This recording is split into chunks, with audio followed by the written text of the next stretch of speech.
There are currently 3 new bills in Congress they hope to pass before next year, which would help Americans pay for emergency expenses. We'll get to the specifics on all those and how they could possibly help Americans living paycheck to paycheck, as well as when we could expect for it to pass. So, hello everyone, and welcome back to your daily government and financial news update. In today's video, we will be going over the 3 bills that I just mentioned, along with some quick updates in the stock market and Bitcoin.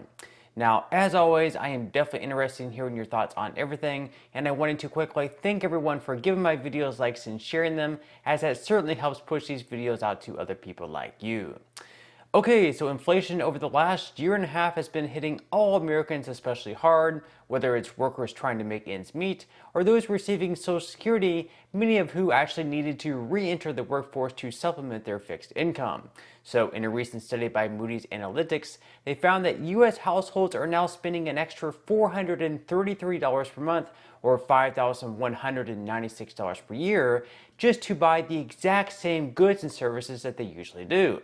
So just pulling up the chart, we can see that food at work and school has increased the most at 95.2%, followed by eggs at 43%, butter at 33%, and health insurance at 20.6%. The cost of energy is also up, with gas up 17.5%, electricity is up 14.1%, and basic household foods such as bread, milk, fruits, and vegetables are also up by over 14%.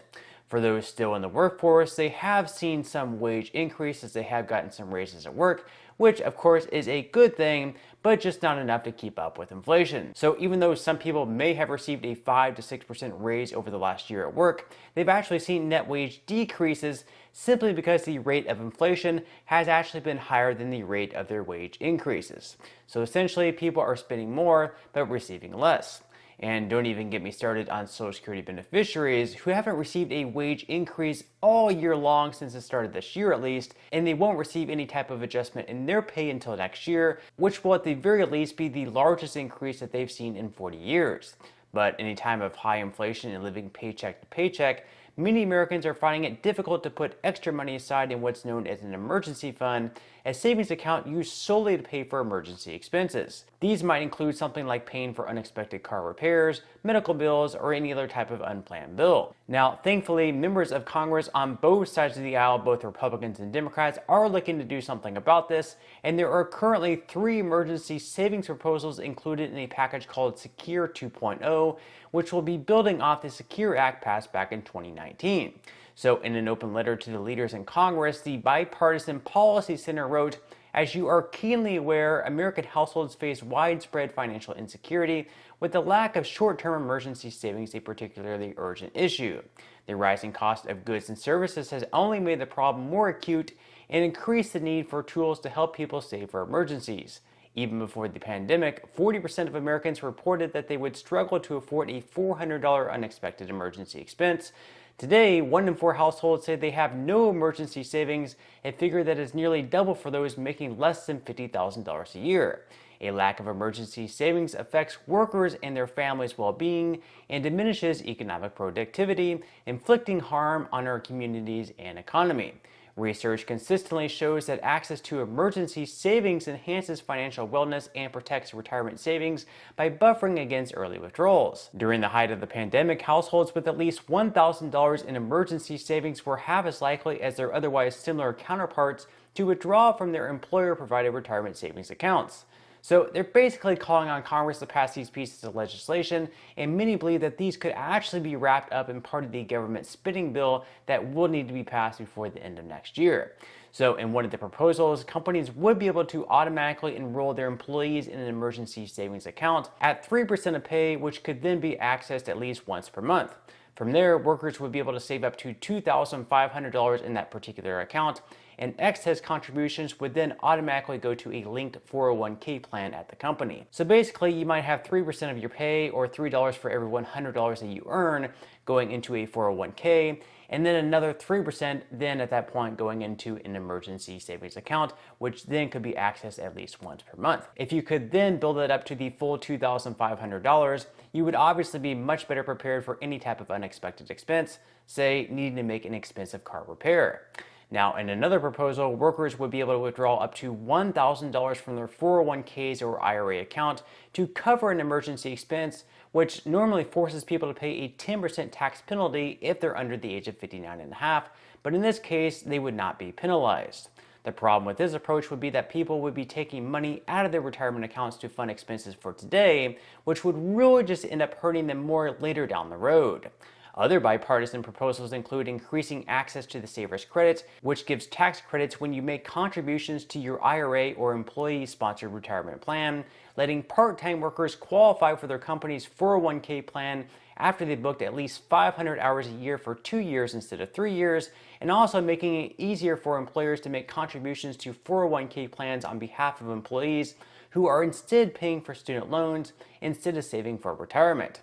They're also looking to raise when required minimum distributions must start to age 75 from where it's currently at, and they would also reduce the penalty for failing to take RMDs to 25%, and in some cases actually just 10% from the 50% that it's currently at.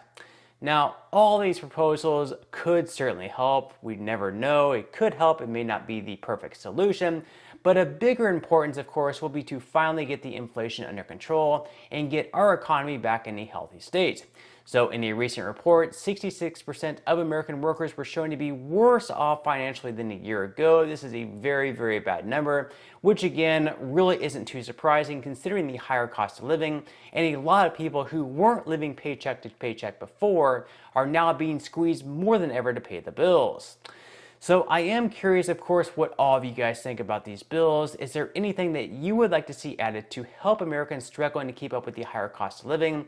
Specifically, maybe even those on Social Security who aren't receiving a raise until 1 year later, even with all this inflation going on, and perhaps maybe just help Americans pay for those unexpected expenses that always seem to pop up at the worst possible time.